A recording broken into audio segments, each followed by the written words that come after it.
వ్యాపారంలో సామాజిక ప్రయోజనాన్ని ఖచ్చితంగా ఉంచాల్సిందే. మనం అనుకుంటాం ఏంటి వ్యాపార ప్రయోజనం? ఒక మంచి గొంతు ఉంటుంది, ఒక మంచి రచయిత ఉంటాడు, ఒక మంచి పెయింటర్ ఉంటాడు. ఒకప్పుడు ఆ మంచి రచయిత ఏం చేసేవాడు? సమాజాన్ని జాగృతం చేసే రచనలు చేసేవాడు. కానీ ఈనాడు ఒక మంచి రచయిత ఏం చేస్తున్నాడు? ఒక తనకు నచ్చిన నాయకుడిని ఎట్లా హైప్ చేద్దామా, తనకు నచ్చిన నాయకుడిని సమాజంలో ఎట్లా ఎక్స్పోజ్ చేద్దామనే దాంతో రాసే రచయితలు వచ్చారు.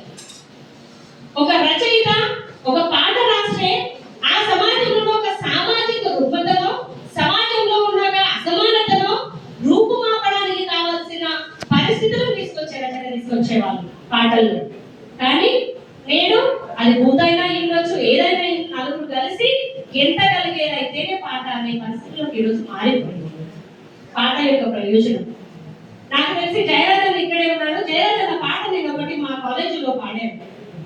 స్నేహమేరా జీవితానికి వెలుగునిచ్చే వెన్నెల, స్నేహమేరా బ్రతుకు బాటలు నీడనిచ్చే తోడురా, నీడనిచ్చే తోడురా. తప్పటడుగులు వేసినప్పుడు, పిచ్చి గీతలు గీసినప్పుడు, ఆశయం కై సాగినప్పుడు, అసుపులొట్టి నిలిచినప్పుడు, స్నేహమేరా జీవితానికి వెలుగునిచ్చే వెన్నెల, స్నేహమేరా బ్రతుకు బాటలు నీడనిచ్చే తోడురా, నీడనిచ్చే తోడురా. ఈ పాటలో నాకు మొదటగా నచ్చిన పదం ఆశయంకై సాగినప్పుడు, అసువులొడ్డి నిలిచినప్పుడు. ఆ స్నేహం ఆ టైంలో మనకు వెన్నంటి నిలవాలని రాసిన ఆ పాట ఎంత గొప్ప సామాజిక ప్రయోజనాన్ని అందించింది. సామాజిక ప్రయోజనాన్ని ఈ రోజు సమాజంలో అందించడం కోసం మనకున్న పరిస్థితులు లేవు. ప్రతిదీ మాట్లాడే మాట, రాసే పాట, పాడే పాట, ఏది రాసినా ఏది చేసినా దానికి వ్యాపార ప్రయోజనం తోడైంది.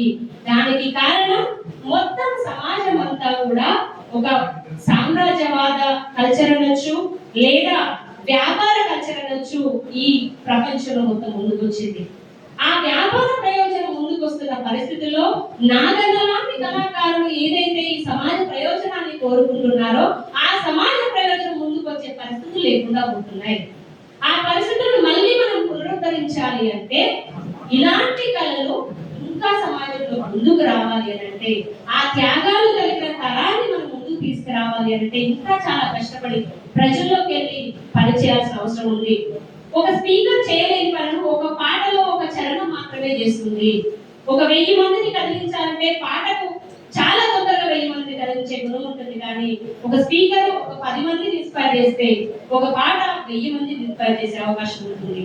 కాబట్టి కళలు ఆ వైపుగా పోవాలి. అందులో నాగన్న లాంటి వ్యక్తులను మనం ఆదర్శంగా తీసుకోవాలి. నిజానికి నాగను కంచు కంఠం, తను ఎత్తుకుంటే రాగం, తను దించేంత వరకు అది వదలాలనిపించదు ఆ కంఠాన్ని. అట్లాంటి కంఠానికి సమాజంలో వ్యాపారంలో చాలా గొప్ప డబ్బు సంపాదించగలిగిన కెపాసిటీ ఉన్న స్వరం.